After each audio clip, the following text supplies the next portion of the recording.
can find ideas everywhere, and you see interconnected histories. When you go to Italy, in Venice, and you see a particular carpet which had come from India, on which Humayun may have sat. I mean, it was such an extraordinary moment for me. And I was like, oh my goodness, histories are really interconnected, and we have to think of history more in terms of how we also, reached out to other cultures and other worlds. But that's when I realized that this certain notion that I had in my mind of Mughal women, which was really a result of, let us say, a post-colonial construct, which is that the Mughal women were in this fixed space, a closed space. They were degraded. They spent all their time trying to beautify themselves.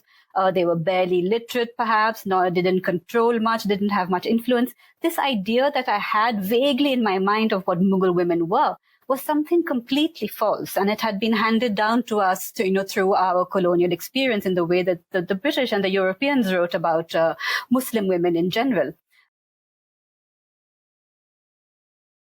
But as for Gulbadan, what is most extraordinary for me in her life, as you say, is this Hajj, because it, all in all, from start to finish, it lasts for 7 whole years. And these women are essentially unchaperoned. There's only one man with them, and all the others are women, and they're all royal women associated with the harem in some way. And they go off on their own on this extremely dangerous journey. In the 16th century, it was extremely dangerous.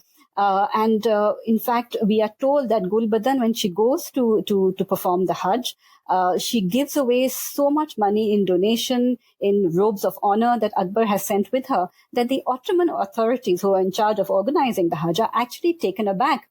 And they write letters to the Sharif of Mecca, and they say, please send back these Hindustani ladies. They are creating too much commotion and furor in the holy city.